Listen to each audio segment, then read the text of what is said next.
Well, let me ask you then, go back to your what you alluded to earlier, which was this shift into doing research on immigration. So can you tell me about how that shift has occurred? What got you interested in immigration and what that work looks like? Yeah.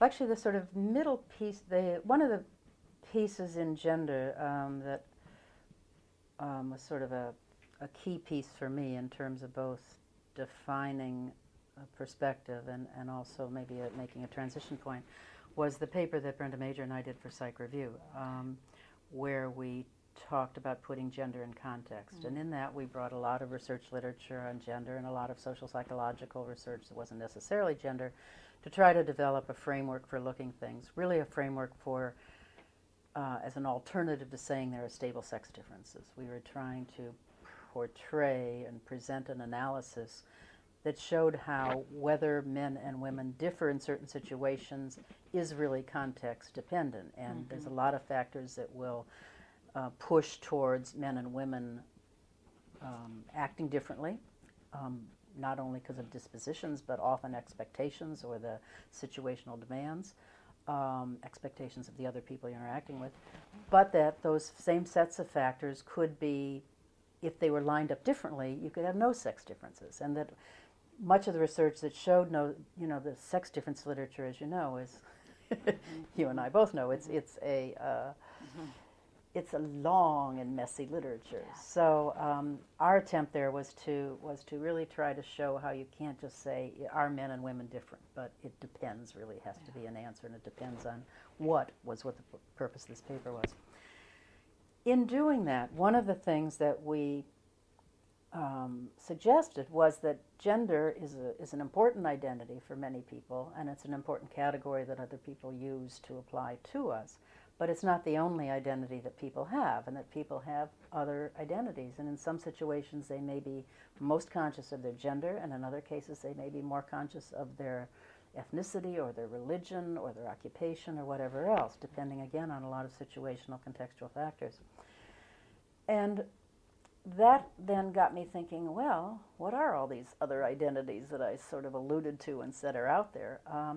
So I began to really get interested in just studying social identity categories as a more generic kind of issue. Now, at the same time, so this paper comes out, this is like the mid to late 80s.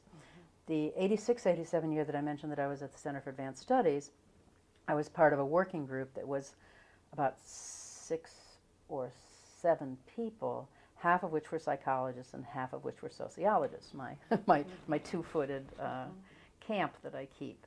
And we met every week and thought about writing a book. The book never happened, but on issues of self-identity and affect. So I spent a whole year thinking about identity issues, both from psychological terms, people like Tori Higgins were in the group, and from sociological terms, because it was Shel Stryker and Roberta Simmons and a group of folks like that. So I'd spent this whole year thinking about issues of identity and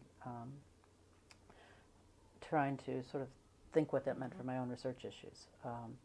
Then I moved to New York. Now, if you're in New York, ethnic identity is certainly something you think of, and so there were a couple early studies. One of my favorites was the one that Kathleen Ethier's second master's thesis, essentially equivalent, which was a look at students of Hispanic descent who were in Ivy League colleges and how they negotiated their ethnic identity in a context where ethnicity, such as Latino ethnicity, was not, a predominant feature of the environment. These were homogeneous, upper class, for the most place, white colleges, and here these Latino kids come. So she and I did this project that was a longitudinal study over the course of the first year in college of ethnic identity.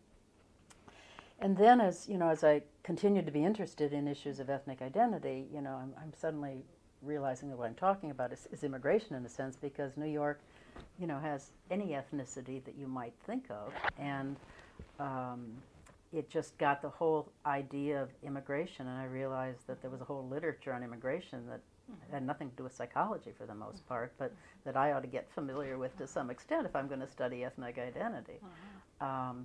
So I just became increasingly interested in immigration and started reading all this literature. I mean, it's again my inclination to start drifting over to these other areas of social science. But so I started reading all this literature from sociology and anthropology and political science and et cetera on immigration. And as it turns out, there's a wonderful group of scholars of immigration at the Graduate Center in sociology primarily, but in other disciplines too. So they were there as resources and also just to kind of give me a sense of what this field is all about. So I just got very involved in it and intrigued by it and realized that psychology was simply silent most of it. I mean, there's some psychology work, more often it tended to be clinical work in terms of dealing with the presumed stress of immigration, which sometimes is stressful and sometimes maybe isn't so stressful. But there wasn't really much other work. And I remember seeing this handbook of immigration research came out in the 90s, I guess, probably about 1999 at this point. And it was a huge handbook. It had like 50 or 60 chapters.